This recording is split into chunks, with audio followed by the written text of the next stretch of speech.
All right, Ms. Salt, you have 10 minutes. Okay, so I'm going to combine a bunch of stuff. So Dr. Jara, I showed your video to my students the way that I was instructed to show my video, or that video to the students. And I think that this is really emblematic of a lot of the issues we're having. So I showed the video, and I asked them, I work at a small K-12 school. And one of the benefits of a small K-12 school is that you get to know your kids pretty well. So I asked them, I was like, guys, why are you so mad? What is happening? And what they said was super eye-opening. One girl in the class said that when we were talking about going back, they heard Dr. Jara on the news, and they heard a bunch of people talking about how we were going back for mental health. And she said, I'm sorry, I'm going to try really hard not to cry. She said, for the first time in a year and a half, she had hope. And then we got back to school, and absolutely none of that happened. None of it. And this child looked at me and said, you know what, Miss Salt, I think we just gave up. And when kids give up, kids get violent. And that is the responsibility of all of you sitting up there. When we came before you and you ignored us last time about being more careful about opening schools, it was because we knew that this was going to happen. I've worked in schools long enough to know that when you tell, kids don't understand politics, Dr. Jara. They don't understand that when you were on TV, you were trying to get the schools open and saying what needed to be said in order to accomplish that goal. They took you at your word, and then we just gave up. We gave them map tests. My daughter went back to school 2 days a week at Leavitt Middle School last year, and you know what she did for most of it? She SBAC tested. Our kids are not okay. And you can ignore me and not look at me, that's fine, but the kids are not okay. And as a result, the teachers are not okay. I know that every one of you up there would love to get rid of me, but you need me. You need all of us. And it seems to me that there's this idea that like everything is just going to magically come together next year. We are over 2,000 positions short. I know it, you know it, God in heaven knows it. How are we going to open a school like Chaparral, short 25 teachers? We are setting the kids up to be abused. We are setting the teachers up to be abused, and everybody sitting up there just seems fine with it. I told my husband if I get killed at school, I want him to drag my carcass here and throw it at your feet. We are desperate, and I know that I'm a pain in the neck, and believe me, I have better things to do with my time than to sit here and to do this, but it just seems like nobody's getting it. Somebody's gonna die. We have already had one student beaten into a severe brain injury. And yet, we have trustees online that think that's hilarious. We have a teacher who was raped. It's so funny. And then you wonder why no one wants to work for you. That's why you can't recruit. We need somebody who's going to lead from the front. You know what should have happened when that rape happened? You should have been there the whole time. Those teachers deserved that from a leader. Those kids deserved that from a leader. We need people there without cameras. The kids are not all right. They're cutting themselves. They're burning themselves. They're killing themselves. And we show up with camera crews for photo ops.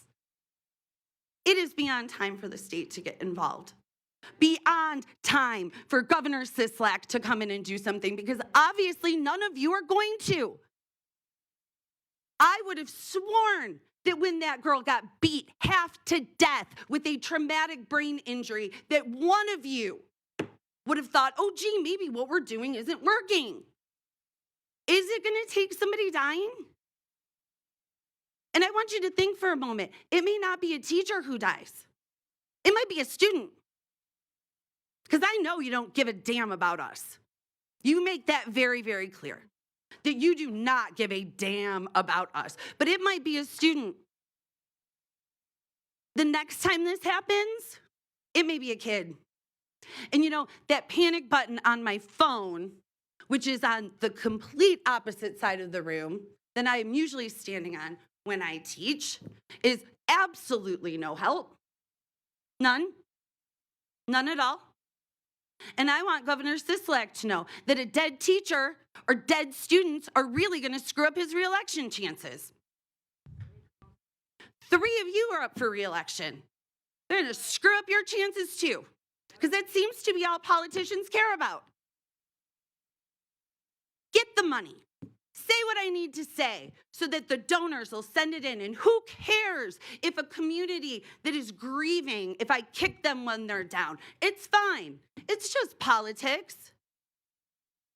I mean, honest to God, you make me sick.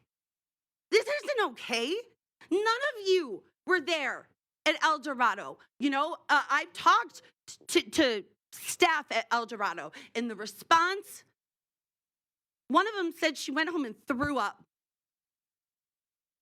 Because when we get beat, when we get hurt, right? Dr. Jara and all of you in your nice office, you have security that has to get through.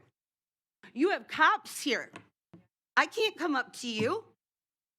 Why are you more important than the kids that you claim to serve? Seriously. Because every one of you is sitting up there with this look like, oh, who, me? Yes, you. This is unacceptable. If I was this bad at my job, I would have been fired a long time ago.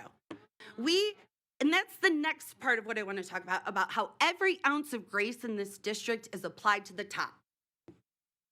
We're firing probationary teachers. We need people, and we are firing probationary teachers. And yet, you know, the superintendent, we're supposed to give him all the grace in the world. Where's my grace? Where's the grace for the teachers at El Dorado? Where's the grace for the teacher, the first or second year teacher who was expected in a class of God knows how many kids to stop a huge fight? Where is that grace? Because this cannot continue. It cannot. And if you all aren't brave enough to stop it, if your reelection and the cash that comes from certain friends is worth more to you than the lives of children, then we're going to need to ask Steve Sisolak and the legislature to get involved. Because someone is going to get killed.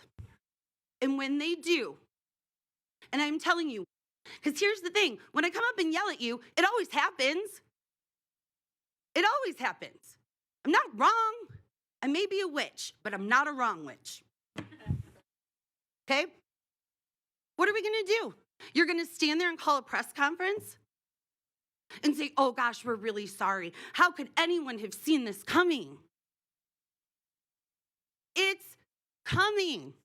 The kids are furious. They're so angry with us. Dr. Jara, I will spare you what they said when I turned on that video. They are furious. And they're furious with good reason. You led them to believe that they were coming back to love, to support. And you brought them back to testing. And I don't know in what world that's okay. But I would suggest any of you that think it's all right need to come and be on the ground with us. Come. Trustee Williams, you're the trustee for my school. Come on. All of you. I think a day in a school would do you a world of good. No cameras, no dog and pony show. Just show up and say, I'm here and I want to help because we need it. Because I am telling you right now, what happens next is on each and every one of you. So do with that what you will. Thank you.